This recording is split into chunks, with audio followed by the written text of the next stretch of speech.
Assalamualaikum warahmatullahi wabarakatuh. Saya Alifah Eka Salma dari TRPL 6A Malam. Hari ini saya akan mempresentasikan mengenai keamanan perangkat lunak dari teori minggu 1 sampai minggu 6. Yang pertama adalah pengantar Secure SDLC, yang dimana adalah sebuah pendekatan pengembangan perangkat lunak yang memasukkan keamanan sejak fase paling awal, bukan fitur yang ditambahkan di akhir. Tujuannya adalah untuk mendesain, membangun, dan menguji aplikasi agar aman terhadap ancaman seperti virus, peretasan, spyware, dan kebocoran data. Nah, penting untuk diketahui bahwa integrasi keamanan awal mengurangi biaya perbaikan dan risiko produksi. Selanjutnya, mengapa software security penting? Yang pertama, karena adanya pertumbuhan aplikasi. Kedua, adanya data sensitif yang harus dilindungi. Yang ketiga, ada bug atau celah. Yang keempat, ada biaya perbaikan.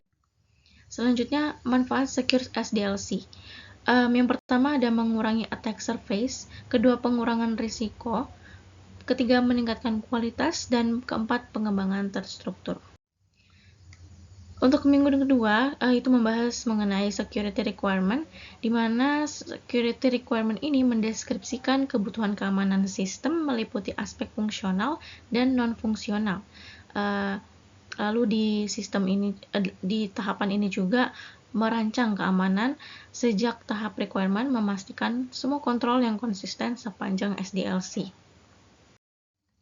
Selanjutnya adalah core security requirement, yakni ada 7 atribut mengenai authentication, authorization, confidentiality, integrity, availability, non-repudiation, dan accounting. Selanjutnya adalah klasifikasi dan perlindungan data yang mempunyai prinsip utama. Yang pertama, identifikasi data sensitif dan berikan label klasifikasi. Yang kedua, gunakan enkripsi untuk data at rest dan data in transit. Yang ketiga, prinsip least privilege. Dan yang keempat, hindari menyimpan data sensitif bila tidak benar-benar diperlukan. Selanjutnya ada security design, di mana tahapan ini menentukan arsitektur, kontrol, dan alur data. Aktivitas utamanya yakni pemetaan data flow, threat modeling, identifikasi titik kontrol, dan pemilihan teknologi. Selanjutnya adalah core security design yang menghasilkan konsep utama, yakni ada tahapannya seperti berikut.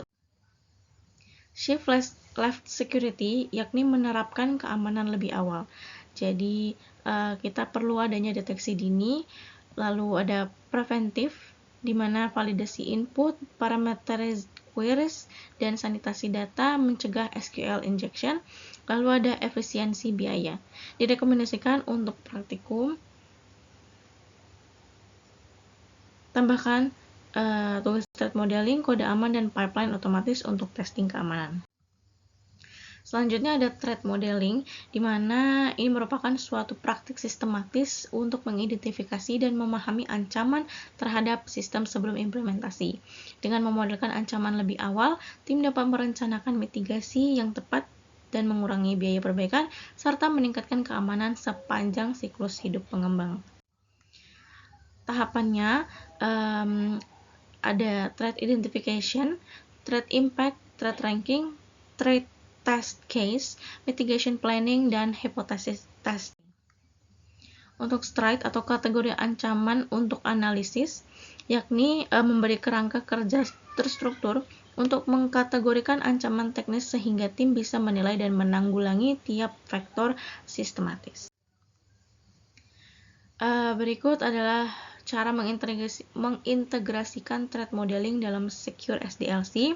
Yang pertama, adanya membangun model ancaman berbasis DFD dan use case, lalu mengimplementasikan kontrol keamanan sesuai prioritas mitigasi, lalu menjalankan threat test case dan pengujian penetrasi terfokus, lalu yang terakhir ada operate. Kesimpulannya adalah threat modeling adalah komponen kunci Secure SDLC, identifikasi, prioritas, uji, dan mitigasi harus berulang sepanjang pengembangan. Dan untuk ada rekomendasi praktis, yakni mulai dari desain, gunakan Stride dan DFD, lalu buat test case dan dokumentasikan keputusan serta lakukan iterasi berdasarkan hasil pengujian. Terima kasih. Wassalamualaikum warahmatullahi wabarakatuh.